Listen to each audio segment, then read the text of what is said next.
A mass m1 of 100 kg traveling with a uniform velocity of 5 meter per second along a line collides with a stationary mass m2 of 1000 kg.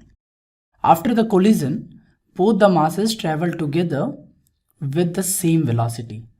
The coefficient of restitution is, we know that coefficient of restitution, it's represented by E, and it is the ratio of velocity of separation to velocity of approach.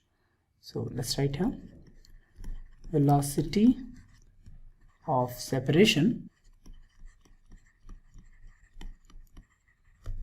divided by velocity of approach. So this will be equal to, let v be the final velocity and u be the initial velocity. So this will be v2 minus v1 divided by u2 minus u1.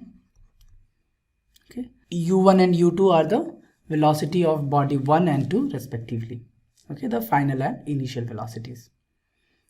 Now, according to the problem, v1 is equal to v2.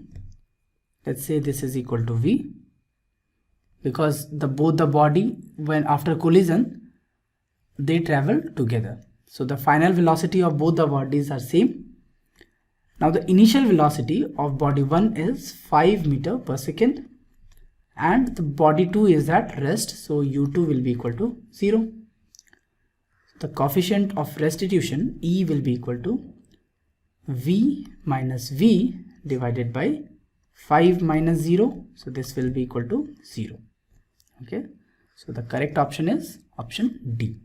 Now these type of problems, I was not able to find a perfect lecture for this, but you must have studied coefficient of restitution in your +2, and for more information on these type of topics, you can refer to the NPTEL course lecture number 1 on Fundamentals and Applications by Professor H.C. Verma of the Department of Physics at IIT Kanpur.